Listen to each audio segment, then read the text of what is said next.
Think about this great structure, this building that we're in, the Crocker Mansion. This was built on the labor of Chinese people.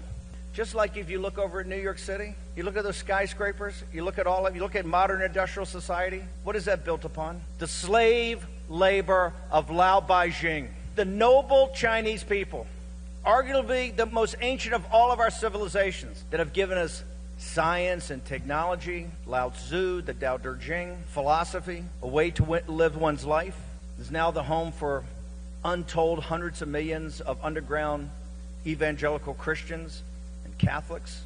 Also many other practices are underground. In the modern world, the only people not free in the modern world are the Chinese people. How can that possibly be?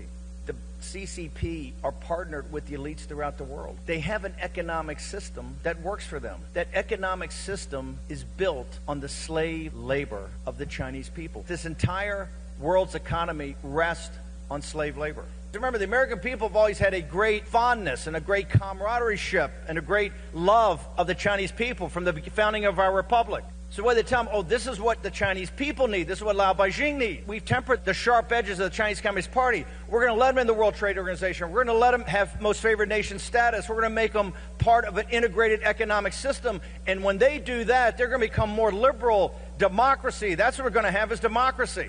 And freedom for the Chinese people, that's a bald-faced lie. That's a bald-faced lie, and they knew it was a lie when they said it. In fact, they continued to look the other way.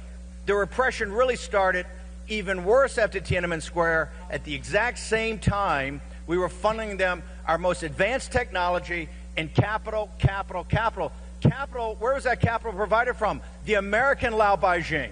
It's not a conspiracy. It's called a plan, and it's a well-executed plan.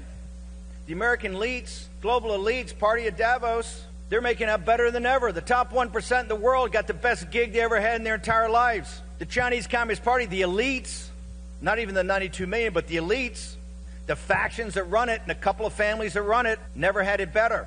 We had a famine that starved to death 40 million people. And then the Cultural Revolution, that we don't even know how many dead are from that. And things like cannibalism and torture. You ever hear about that? You ever hear about the one-child policy? Why? The world elites don't think the Chinese people are worth it. They're prepared to lecture everybody else on racism. Tell me about the racism of that. Or the people that are from our oldest civilization that have given us science and technology and math and some of the great philosophers and writing and some of those beautiful art for 10 and 5,000 years. Are they not worthy?